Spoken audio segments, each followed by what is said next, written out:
Praise the Lord. സാറിന് രണ്ട് വാക്ക് പറയാനുണ്ട്.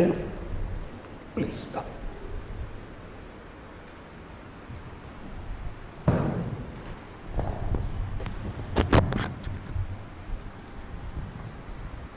പ്രിയപ്പെട്ടവരെ, ദൈവം 4-5 ദിവസം മുമ്പ് നമ്മളെല്ലാവരെയും ഇവിടെ ഒന്നിച്ചു കൂട്ടി. അതൊരു യാദൃശ്ചിക സംഭവമാണെന്ന് നമുക്ക് തോന്നുന്നുണ്ടോ?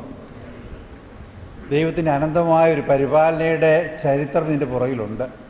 അത് നിങ്ങളുമായിട്ടൊന്ന് ഷെയർ ചെയ്തില്ലെന്ന് വരിയിൽ ദൈവത്തോട് നമ്മൾ കാണിക്കുന്നത് നന്ദികേടായിരിക്കും. 2-3 മാസം മുമ്പ് എനിക്ക് ഇൻറ്റിമസി ധ്യാനം കൂടുന്നത് വളരെയധികം ആഗ്രഹം, വളരെ ശക്തമായ ആഗ്രഹം വന്നു.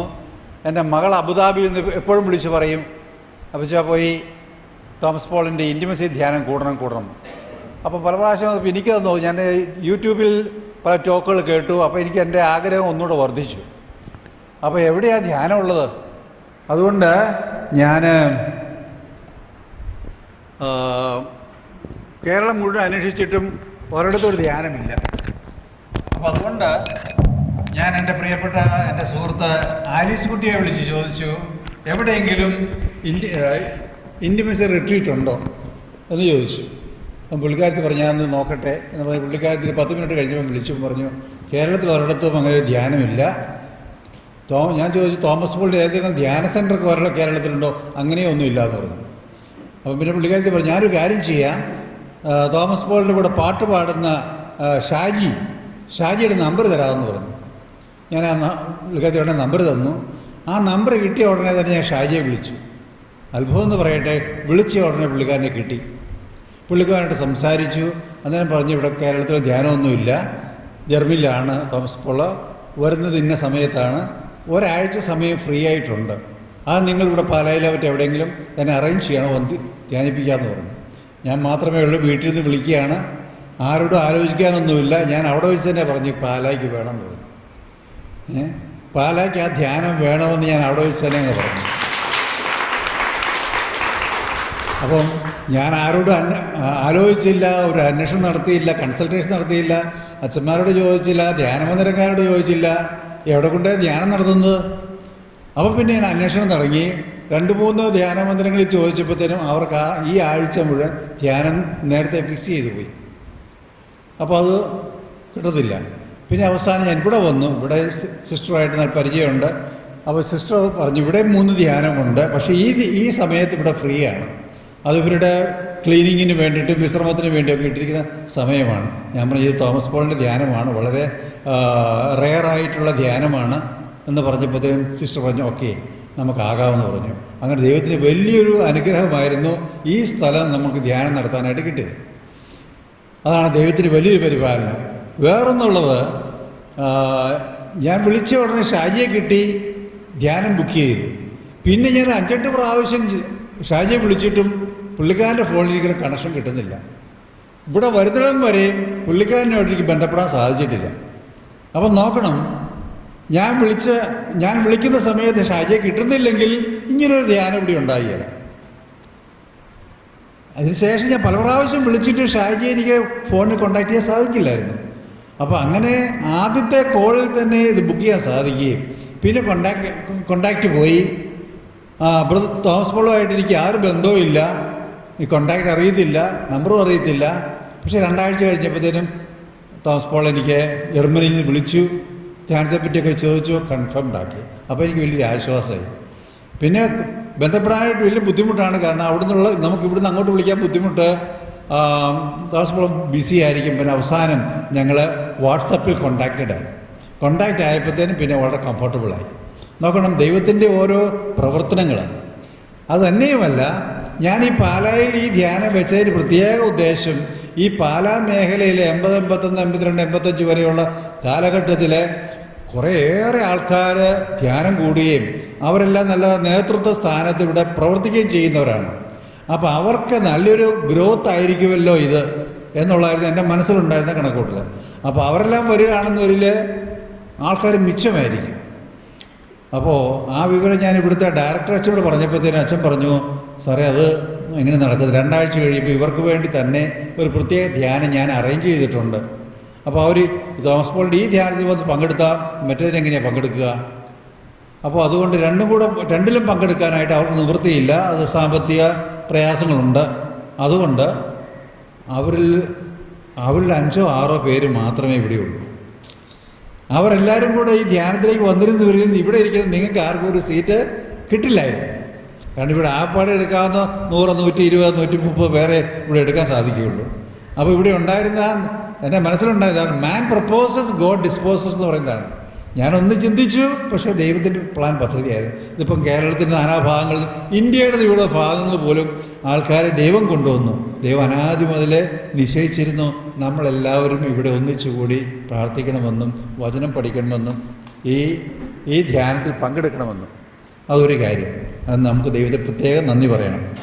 രണ്ടാമതൊരു കാര്യം എനിക്ക് പറയാനുള്ളത്, 2 കൊച്ചു പുസ്തകങ്ങൾ നിങ്ങൾക്കൊന്ന് പരിചയപ്പെടുത്തി തരാൻ വേണ്ടിയിട്ട് മാത്രമാണ്.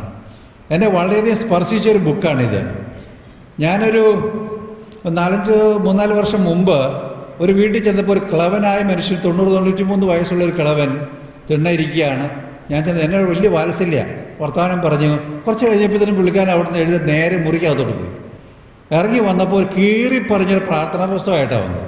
എന്നെ ചോദിച്ചു, സാറത് കണ്ടോയെന്ന് ചോദിച്ചു. ഞാൻ നോക്കിയപ്പോൾ ഞാൻ പറഞ്ഞു, ഞാനിത് കണ്ടിട്ടില്ലല്ലോ.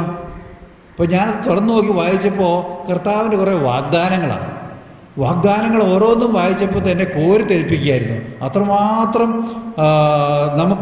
നമ്മളെ അത്രമാത്രം ആകർഷിക്കുന്ന വാഗ്ദാനങ്ങളാണ് കർത്താവ് അതിനകത്ത് കൊടുത്തിരിക്കുന്നത്. കർത്താവിൻ്റെ പീഡാസഹനങ്ങളെ പറ്റിയുള്ള പ്രാർത്ഥന ചൊല്ലിയാൽ ദൈവം തരുന്ന അനുഗ്രഹങ്ങളെ പറ്റിയാണ് അതിനകത്ത് പറഞ്ഞിരിക്കുന്നത്. ബ്രിജീത്ത പുണ്യവതി കർത്താവിൻ്റെ പീഡാസഹനത്തിൽ അങ്ങേയറ്റം ധ്യാനിച്ച് കഴിയുന്നൊരു വിശുദ്ധയായിരുന്നു. അപ്പം കർത്താവ് ഒരു ദിവസം പ്രത്യക്ഷപ്പെട്ട് ചോദിച്ചു, നിനക്കറിയാവോ എന്തുമാത്രം മുറിവ് എൻ്റെ ശരീരത്തിലുണ്ടായിരുന്നുവെന്ന്? ഞാൻ എന്തുമാത്രം മുറിവുകൾ എൻ്റെ ശരീരത്തിൽ ഞാൻ ഏറ്റെടുത്തെന്ന് നിനക്കറിയാവോ എന്ന് ചോദിച്ചു. ബ്രിജിത്ത പുണ്യ പറഞ്ഞു, എനിക്കറിയത്തില്ല എന്ന് പറഞ്ഞു. നമുക്കറിയാവോ? ആരെങ്കിലും അറിയാവോ? 5480 മുറിവുകളാണ് യേശുവിൻ്റെ ശരീരത്തിലുണ്ടായ മുറിവുകൾ. 5480. യേശു പറഞ്ഞാലേ നമുക്കറിയാൻ പറ്റുള്ളൂ, കാര്യം ആരും എണ്ണിട്ടില്ലല്ലോ. അപ്പോൾ യേശു അതാണ് പറഞ്ഞത്. ഈ മുറിവുകളുടെ സ്തുതിക്കായിട്ട് നിനക്ക് പ്രാർത്ഥിക്കാവോ എന്ന് ചോദിച്ചു. പ്രാർത്ഥിക്കാമെന്ന് പറഞ്ഞു. അങ്ങനെ യേശു കൊടുത്ത 15 പ്രാർത്ഥനയാണ്. ഈ പ്രാർത്ഥന നീ 1 കൊല്ലം ചെല്ലണം. 365 ദിവസം ചെല്ലിയാൽ 5480 മുറിവുകളുടെ സ്തുതിക്കാനുള്ള പ്രാർത്ഥനയാവും. 1 കൊല്ലം നീ ചെല്ലിയാൽ നിനക്ക് ഞാൻ 21 അനുഗ്രഹങ്ങൾ തരാമെന്ന് പറയുന്നു. ആ 21 അനുഗ്രഹങ്ങൾ നമ്മൾ ഇവിടെ വായിച്ചാൽ നമ്മൾ അങ്ങേയറ്റം സ്പർശിക്കുന്ന, കോരിതെരിപ്പിക്കുന്ന അനുഭവമാണ് അതിനകത്തുള്ളത്. അതൊന്ന്. രണ്ടാമത്തെ ഒരു കാര്യം അതിനകത്ത് 1-2 ഞാൻ വായിക്കാം.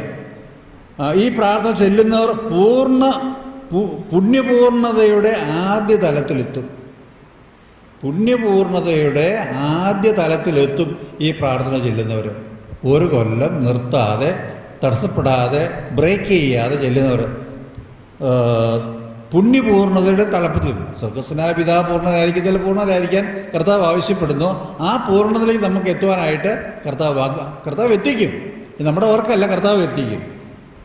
വേറൊന്നുള്ള അവരുടെ മരണത്തിൻ്റെ 15 ദിവസം മുമ്പ് അവരുടെ എല്ലാ പാപങ്ങളെക്കുറിച്ചും അഗാധ ജ്ഞാനവും ഉത്തമ മനസ്താപവും ഞാൻ നൽകും. ഞാൻ 2 മാത്രമേ വായിച്ചുള്ളൂ. 21 ഉണ്ട്, നിങ്ങൾക്ക് സ്വന്തമായിട്ട് വായിക്കാം. മറ്റൊന്നുള്ളത്, ഈശോ ചോദിച്ചു, ഞാൻ എന്തുമാത്രം രക്തം ചിഹ്നെന്നറിയാവോ നിങ്ങൾക്ക് വേണ്ടി?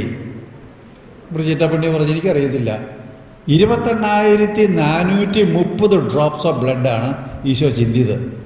28,430. ഞാൻ ചിന്തിയ രക്തത്തിൻ്റെ സ്തുതിക്കാണ് നിനക്ക് പ്രാർത്ഥിക്കാവോ എന്ന് ചോദിച്ചു. പ്രാർത്ഥിക്കാമെന്ന് പറഞ്ഞു. എന്നാൽ ഒരു കാര്യം ചെയ്യേ, നീ ദിവസവും 2 സ്വർഗസ്വനായ പിതാവേ, 2 നന്മ നിറഞ്ഞുകയും 2 ത്രിത്വ സ്തുതി നീ ദിവസവും ചെല്ലുക. 3 വർഷം ചെല്ലണം. 3 വർഷം ചെല്ലണം. 3 വർഷം ചെല്ലണം. അങ്ങനെ നീ 3 വർഷം ചെല്ലിയാൽ നിനക്ക് ഞാൻ 5 അനുഗ്രഹങ്ങൾ തരും. ഈ 5 അനുഗ്രഹങ്ങൾ കേൾക്കണം. 5 ഉള്ളൂ, അതുകൊണ്ട് ഞാൻ വായിക്കാം. എല്ലാ പാപത്തിനും പൂർണ്ണ ദണ്ഡവിമോചനം. എല്ലാ പാപത്തിനും പൂർണ്ണ ദണ്ഡവിമോചനം. 2, ശുദ്ധീകരണ സ്ഥലത്തെ വേദിയിൽ നിന്ന് മോചനം.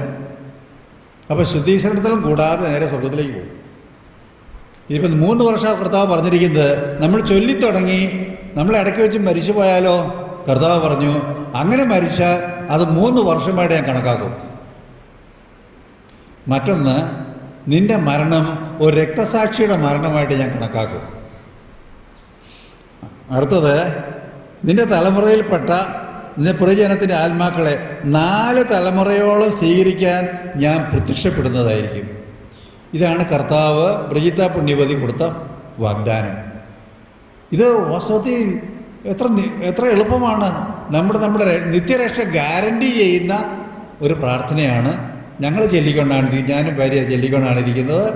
കാരണം ഞങ്ങൾ ഇതിനകത്ത് വിശ്വസിക്കുന്നുണ്ട്. ഈ പുസ്തകം പുറത്ത് മേശയിൽ ഞാൻ വെച്ചിട്ടുണ്ട്. ഫ്രീ ആയിട്ട് നിങ്ങൾക്ക് എടുക്കാം. ഒരെണ്ണം വെച്ച് എടുക്കാവുള്ളൂ. മറ്റൊന്നുള്ളത്, യേശു നാമം അതിശയ നാമം. യേശുവിൻ്റെ നാമം നമുക്കറിയാമല്ലോ. ആകാശത്തിന് കീഴിൽ നമുക്ക് മറ്റൊരു നാമം നൽകപ്പെട്ടിട്ടില്ല രക്ഷയ്ക്ക് വേണ്ടിയിട്ട്. ഈ നാമമാണ് വാസ്തവത്തിൽ വിശുദ്ധരുടെ ജീവിതത്തിലെ സീക്രട്ട്, വിശുദ്ധിയിലേക്കുള്ള സീക്രട്ട്. നിങ്ങൾ വിശുദ്ധരുടെ ജീവിതം വായിക്കുമ്പോൾ, പ്രത്യേകിച്ച് ഈസ്റ്റേൺ റീത്തിലുള്ള ഈസ്റ്റേൺ സഭയിലുള്ള വിശുദ്ധരെ വായിച്ചാൽ അവരെപ്പോഴും മന്ത്രിച്ചുകൊണ്ടിരുന്നത് യേശു നാമമാണ്, ജീസസ് പ്രെയർ. അത് ഉളവാക്കുന്ന അത്ഭുതങ്ങളും അത് നൽകുന്ന ഹീലിങ്ങും ഡെലിവറൻസും എല്ലാം ഇതിനകത്ത് പറഞ്ഞിട്ടുണ്ട്. ഇത് മലയാളത്തിലേക്ക് തർജ്ജിമയാണ്. നേരത്തെ ഉണ്ടായിരുന്നൊരു ഇറ്റാലിയൻ ബുക്കായിരുന്നു, അതിന് തർജ്ജിമയാണിത്. നിങ്ങൾക്ക് ഇത് ഓരോന്നെടുക്കാം. പിന്നെ മറ്റൊന്നുള്ളത്, ഒരു കാര്യം പറയാം, നമ്മൾ ഒരു സ്തോത്രക്കാഴ്ച എടുക്കുന്നുണ്ട്. വളരെ ആവശ്യമാണ്. വളരെ ജനറസ് ആയിട്ട് തന്നെ നിങ്ങളുടെ ദശാംശത്തിൽ നിന്ന് ഔദാര്യപൂർവ്വം ഇന്ന് നിങ്ങൾ കാപ്പി കുടിച്ച് പോയതിന് ശേഷം കുളിയെല്ലാം കഴിഞ്ഞ് തിരിച്ചു വരുമ്പോൾ നമ്മളിവിടെ വെച്ച് ഒരു സ്തോത്രക്കാഴ്ച എടുക്കുന്നുണ്ട്. ദയവായിട്ട് എല്ലാവരും സഹകരിക്കണം. Thank you.